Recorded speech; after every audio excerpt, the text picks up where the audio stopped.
On side number 1 of this record, I've explained the strangest secret in the world and how it works. Now on this side, I want to explain how you can prove to yourself the enormous returns possible in your own life by putting this secret to a practical test. I want you to make a test that will last 30 days. Now it isn't going to be easy. If you'll give it a good try, it will completely change your life for the better. Back in the 17th century, Sir Isaac Newton, the English mathematician and natural philosopher, gave us some natural laws of physics which apply as much to human beings as they do to the movement of bodies in the universe.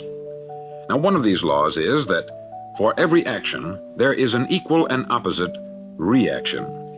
Simply stated, as it applies to you and me, it means we can achieve nothing without paying the price. The results of your 30-day experiment will be in direct proportion to the effort you put forth. To be a doctor, you must pay the price of long years of difficult study. To be successful in selling, and remember that each of us succeeds to the extent of his ability to sell, selling our families on our ideas, selling education in schools, selling our children on the advantages of living the good and honest life, selling our associates and employees on the importance of being exceptional people, to, of course, the profession of selling itself. But to be successful in selling our way to the good life, we must be willing to pay the price. Now, what is that price? Well, it's many things. First, it's understanding emotionally, as well as intellectually, that we literally become what we think about, that we must control our thoughts if we're to control our lives. It's understanding fully that, as ye sow, so shall ye reap. Secondly, it's cutting away all the fetters from the mind and permitting it to soar as it was divinely designed to do. It's the realization that your limitations are self-imposed and that the opportunities for you today are enormous beyond belief. It's rising above narrow-minded pettiness and prejudice. Thirdly, to use all your courage to force yourself to think positively on your own problem, to set a definite and clearly defined goal for yourself, to let your marvelous mind think about your goal from all possible angles, to let your imagination speculate freely upon many different possible solutions, to refuse to believe there are any circumstances sufficiently strong to defeat you in the accomplishment of your purpose, to act promptly and decisively when your course is clear, and to keep constantly aware of the fact that you are, at this moment, standing in the middle of your own acre of diamonds, as Russell Conwell used to point out. Fourth, save at least 10% of what you earn. It's also remembering that no matter what your present job, it has enormous possibilities if you're willing to pay the price. Now let's just go over the important points in the price each of us must pay to achieve the wonderful life that can be ours. It is, of course, worth any price. 1, you will become what you think about. 2, remember the word imagination. Let your mind soar. 3, courage. Concentrate on your goal every day. 4, save 10% of what you earn. And action. Ideas are worthless unless we act on them. Now I'll try to outline the 30-day test I want you to make. Now keep in mind that you have nothing to lose by making this test, and everything you could possibly want to gain. There are 2 things that may be said of everyone. Each of us wants something, and each of us is afraid of something. I want you to write on a card what it is you want more than anything else. It may be more money. Perhaps you'd like to double your income or make a specific amount of money. It may be a beautiful home. It may be success at your job. It may be a particular position in life. It could be a more harmonious family. Each of us wants something. Write down on your card specifically what it is that you want. Make sure it's a single goal and clearly defined. You needn't show it to anyone, but carry it with you so that you can look at it several times a day. Think about it in a cheerful, relaxed, positive way each morning when you get up, and immediately you have something to work for, something to get out of bed for, something to live for. Look at it every chance you get during the day and just before going to bed at night.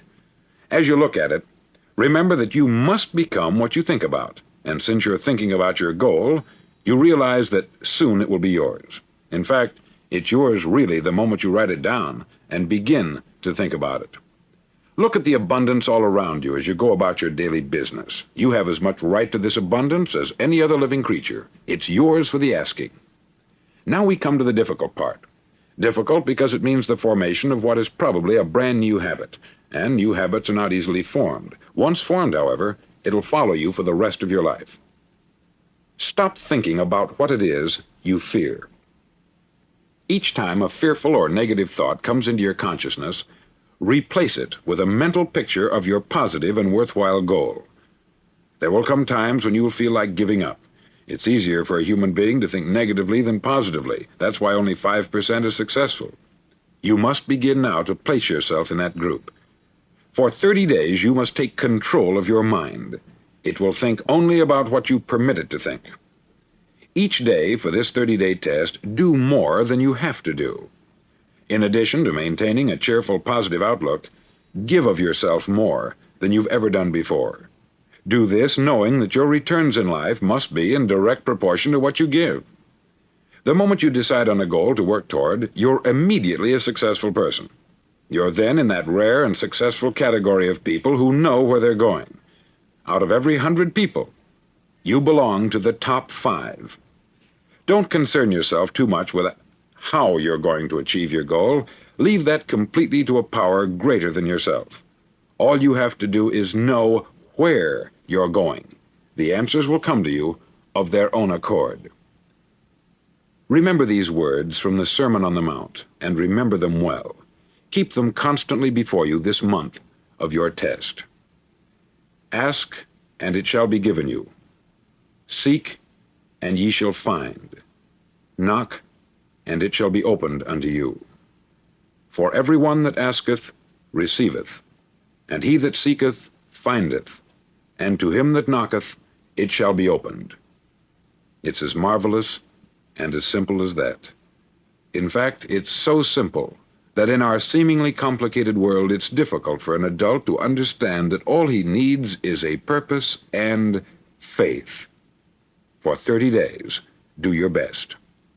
If you're a salesman, go at it as you've never done before, not in hectic fashion, but with the calm, cheerful assurance that time well spent will give you the abundance in return you deserve and want. If you're a homemaker, devote your 30-day test to complete giving of yourself, without thinking about receiving anything in return, and you'll be amazed at the difference it makes in your life. No matter what your job, do it as you've never done it before for 30 days. And if you've kept your goal before you every day, you'll wonder and marvel at this new life you've found. Dorothea Brand, outstanding editor and writer, discovered it for herself and tells about it in her fine book, Wake Up and Live.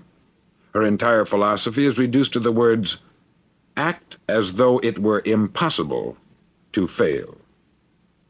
She made her own test, with sincerity and faith, and her entire life was changed to one of overwhelming success. Now you make your test for 30 full days.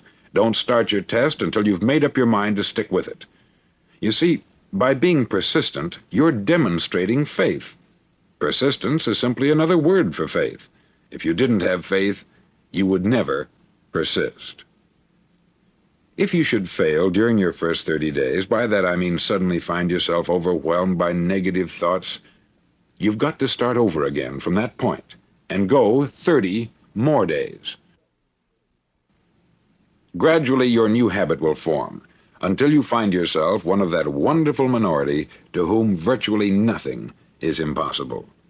Don't forget the card. It's vitally important as you begin this new way of living. On one side of the card, write your goal, whatever it may be. On the other side, write the words we've quoted from the Sermon on the Mount. Ask, and it shall be given you. Seek, and ye shall find. Knock, and it shall be opened unto you. In your spare time during your test period, read books that will help you. Inspirational books like the Bible, Dorothea Brand's Wake Up and Live, The Magic of Believing by Claude Bristol, Think and Grow Rich by Napoleon Hill, and other books that instruct and inspire. Nothing great was ever accomplished without inspiration. See that during these crucial first 30 days, your own inspiration is kept at a peak. Above all, don't worry. Worry brings fear, and fear is crippling. The only thing that can cause you to worry during your test is trying to do it all yourself. Know that all you have to do is hold your goal before you.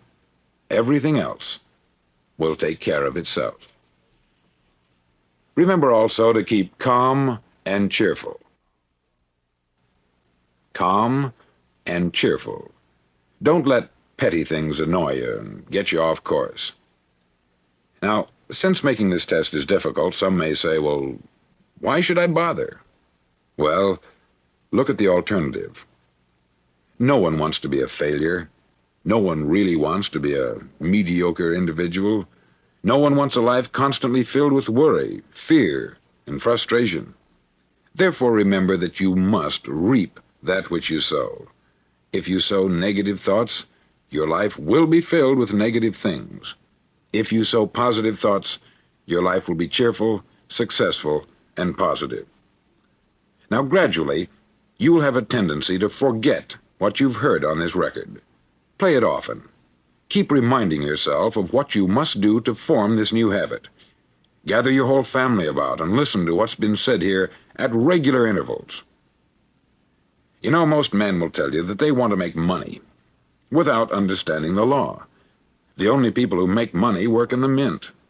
The rest of us must earn money.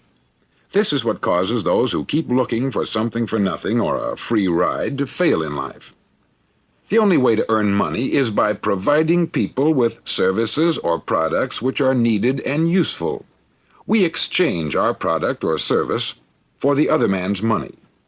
Therefore, the law is that our financial return will be in direct proportion to our service. Success is not the result of making money. Making money is the result of success, and success is in direct proportion to our service. Most people have this law backwards. They believe that you're successful if you earn a lot of money. The truth is that you can only earn money after you're successful. It's like the story of the man who sat in front of the stove and said to it, "Give me heat, and then I'll add the wood." How many men and women do you know, or do you suppose there are today, who take the same attitude toward life? There are millions. We've got to put the fuel in before we can expect heat. Likewise, we've got to be of service first before we can expect money. Don't concern yourself with the money. Be of service. Build, work, dream, create. Do this, and you'll find there's no limit to the prosperity and abundance that will come to you. Prosperity is founded upon a law of mutual exchange. Any person who contributes to prosperity must prosper in turn himself. Sometimes the return will not come from those you serve, but it must come to you from someplace, for that is the law. For every action, there is an equal and opposite reaction. As you go daily through your 30-day test period, remember that your success will always be measured by the quality and quantity of service you render, and money is a yardstick for measuring this service. No man can get rich himself unless he enriches others. There are no exceptions to a law. You can drive down any street in America and from your car estimate the service that's being rendered by the people living on that street. Had you ever thought of this yardstick before? It's interesting. Some, like ministers and priests and other devoted people, measure their returns in the realm of the spiritual, but again, their returns are equal to their service. Once this law is fully understood, any thinking person can tell his own fortune. If he wants more, he must be of more service to those from whom he receives his return. If he wants less, he has only to reduce this service. This is the price you must pay for what you want. If you believe you can enrich yourself by deluding others, you can only end by deluding yourself. It may take some time, but just as surely as you breathe, you'll get back what you put out. Don't ever make the mistake of thinking you can avert this. It's impossible. The prisons and the streets where the lonely walk are filled with people who tried to make new laws just for themselves. We may avoid the laws of man, but there are greater laws that cannot be broken. An outstanding medical doctor recently pointed out 6 steps that will help you realize success. 1. Set yourself a definite goal. 2. Quit running yourself down. 3. Stop thinking of all the reasons why you cannot be successful, and instead think of all the reasons why you can. 4. Trace your attitudes back through your childhood and try to discover where you first got the idea you couldn't be a success, if that's the way you've been thinking. 5. Change the image you have of yourself by writing out a description of the person you would like to be. And 6. Act the part of the successful person you have decided to become. The doctor who wrote those words is a noted West Coast psychiatrist, David Harold Fink, M.D. Do what all the experts since the dawn of recorded history have told you you must do. Pay the price by becoming the person you want to become. It's not nearly as difficult as living unsuccessfully. Make your 30-day test. Then repeat it. Then repeat it again. Each time it will become more a part of you until you'll wonder how you could ever have lived any other way. Live this new way, and the floodgates of abundance will open and pour over you more riches than you may have dreamed existed. Money? Yes, lots of it. But what's more important, you'll have peace. You'll be in that wonderful minority who lead calm, cheerful, successful lives. Start today. You have nothing to lose, but you have a life to win.